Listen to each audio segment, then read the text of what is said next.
Hi hello എല്ലാവർക്കും എൻ്റെ വീഡിയോയിലേക്ക് സ്വാഗതം. ഇന്നൊരു കിച്ചൺ ക്ലീനിങ്ങിൻ്റെ വീഡിയോ ആണ്.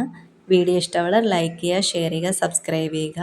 അപ്പോൾ ഇന്നിപ്പോൾ സമയം രാത്രി 9:30 ഇന്ന് കുറച്ചധികം പാത്രം കഴുകാനുണ്ട്. ഈവനിങ്ങും കുറച്ച് പാത്രം ഉണ്ടായിരുന്നു, ഞാൻ പക്ഷെ കഴുകിയില്ല. അതിപ്പോൾ എല്ലാം കൂടി ചേർന്ന് കുറച്ച് പാത്രം അധികം ഉണ്ട്, അപ്പോൾ അതെല്ലാം ഫുള്ളൊന്ന് കഴുകണം. അപ്പോൾ നമുക്ക് ഉച്ചയ്ക്ക് ചോറുണ്ടാക്കിയാലും അത് രാത്രി കഴിക്കില്ല, പിന്നെ രാത്രിയിലത്തേക്ക് വീണ്ടും കാപ്പിയാണ് ഉണ്ടാകുന്നത്. ഇന്നിപ്പോൾ രാവിലത്തെ മാവ് കുറച്ചുണ്ടായിരുന്നു, ഇഡ്ഡലിയുടെ മാവ് കുറച്ചുണ്ടായിരുന്നു. അപ്പോൾ അത് തന്നെയാണ് ഇന്ന് രാത്രി ഇഡ്ഡലി സാമ്പാറും ഉച്ചയ്ക്കത്തെ മീൻകറിയും കൂടെ ആയിരുന്നു ഇന്നത്തെ രാത്രിയിലത്തെ ഫുഡ്. അപ്പോൾ അതൊക്കെ കഴിച്ച് അച്ഛനും മോനും അവിടെ കിടക്കാറായി. ഞാനിവിടെ ഇതെന്തായാലും ഇത് കഴുകി വെച്ചിട്ട് വരാമെന്ന് പറഞ്ഞു. ഇത് ഫുള്ള് ചെയ്ത് തീർത്തില്ലെങ്കിൽ പിന്നെ ഒരു സമാധാനമില്ല. കാരണം നമ്മളിപ്പോൾ രാത്രി ഫുൾ ഇങ്ങനെ അടുക്കി പറക്കി ഇതൊക്കെ കഴുകി വൃത്തിയാക്കി ഈ സ്ലാബൊക്കെ നീറ്റാക്കിയിട്ട് കിടക്കുമ്പോൾ രാവിലെ എണീറ്റ് വരുമ്പോൾ ഒരു പോസിറ്റീവ് വൈബാണ്. പിന്നെ നമുക്ക് പിറ്റേ ദിവസം നല്ലൊരു ദിവസമായിരിക്കും. നമുക്ക് ഇങ്ങനെ കുക്ക് ചെയ്യാനും എല്ലാത്തിനും നല്ലൊരു ഫീലായിരിക്കും. അപ്പോൾ ഞാൻ പെട്ടെന്ന് പാത്രങ്ങളെല്ലാം കഴുകി വൃത്തിയാക്കി. ഇനി നമുക്കിവിടെ സ്ലാബൊക്കെ ഒന്ന് വൃത്തിയാക്കണം. കുറച്ച് കുപ്പികളൊക്കെ ഉണ്ടായിരുന്നു, അതൊക്കെ പറക്കി അടുക്കി ഒതുക്കി വെച്ചു. ഇനി ഗ്യാസ് അടുപ്പും ഈ സ്ലാബുമാണ് ഒന്ന് വൃത്തിയാക്കേണ്ടത്. ഗ്യാസ് അടുപ്പിൽ ഇന്ന് രാവിലെ ഞാൻ ചോറ് വെച്ചപ്പോൾ കുറച്ച് വെള്ളം വീണു.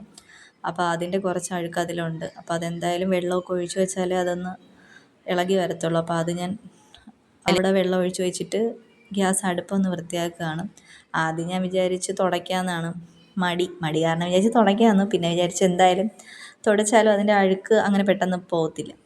അപ്പം ഞാൻ വെച്ച് എന്തായാലും അതൊന്ന് വെള്ളം വെച്ച് കഴുകി തുടച്ച് എടുക്കുമ്പോഴത്തേക്ക് അത് നല്ല രീതിയിൽ പോകും. അങ്ങനെ ഞാൻ അത് വൃത്തിയാക്കിക്കൊണ്ടിരിക്കുകയാണ്. ഈ ഒറ്റയ്ക്ക് നിന്ന് ചെയ്യുമ്പോഴത്തേക്ക് ഒരു മുഷിപ്പാണ്. ആരെങ്കിലും കൂടി ഇങ്ങനെ സംസാരിക്കാനൊക്കെ ഉണ്ടെങ്കിൽ നമുക്ക് ജോലി ചെയ്യാൻ നല്ലൊരു വൈബായിരിക്കും അല്ലേ? എല്ലാവർക്കും അങ്ങനെയല്ലേ? എനിക്കങ്ങനെയാണ്. പിന്നെ ഇന്നിപ്പോൾ അവർ കിടന്നു, അല്ലെങ്കിൽ അമ്പാടി ഇങ്ങനെ എപ്പോഴും വന്ന് അമ്മയമ്മയെന്ന് പറഞ്ഞ് സംസാരിച്ച് അവ എന്തെങ്കിലുമൊക്കെ കാര്യം പറഞ്ഞുകൊണ്ടിരിക്കും. അപ്പം ഞാൻ ആ ഭാഗം ഒന്ന് കഴുകി വൃത്തിയാക്കി തുടച്ചെടുത്തിട്ടുണ്ട്. ഇനി ഇപ്പുറത്തെ വശവും കൂടി ഒന്ന് തുടച്ച് വൃത്തിയാക്കി എടുക്കണം. ഇപ്പോൾ ഈ വീഡിയോ എടുക്കുന്നത് കൊണ്ട് ആ ഒരു ഒറ്റയ്ക്ക് നിൽക്കുന്ന മുഷിപ്പില്ല. ഇങ്ങനെ നമ്മളെന്തോ ആരുമായിട്ട് സംസാരിക്കുന്നത് പോലെയാണ് തോന്നുന്നത്. അപ്പോൾ എന്തായാലും വേഗം ഇതൊക്കെ ഒന്ന് ചെയ്ത് ഇനി നമുക്കിവിടെ ഹോളും ഈ അടുക്കളയും കൂടി ഒന്ന് തൂക്കണം. അപ്പോൾ അതും കൂടെ തൂത്ത് കഴിഞ്ഞാൽ ജോലി തീർന്നു. അപ്പോൾ ഇവിടെയൊക്കെ ഒന്ന് അടുക്കിപ്പറക്കി തൂത്തുവാരി എല്ലാം ക്ലീനാക്കി എടുത്തിട്ടുണ്ട്. ഇപ്പോൾ ഇങ്ങനെ ഒന്ന് കാണുമ്പോഴത്തേക്ക് ഭയങ്കര സന്തോഷമാണ്. ഇങ്ങനെ നമ്മൾ ഭയങ്കര വൃത്തികേടായിട്ട് കിടന്നൊരു സ്ഥലം നല്ല നീറ്റ് ആൻഡ് ക്ലീനാക്കി വയ്ക്കുമ്പോൾ മനസ്സിനെന്തോ നമ്മളെന്തോ വലിയ കാര്യം ചെയ്ത പോലെയാണ് തോന്നുന്നത്.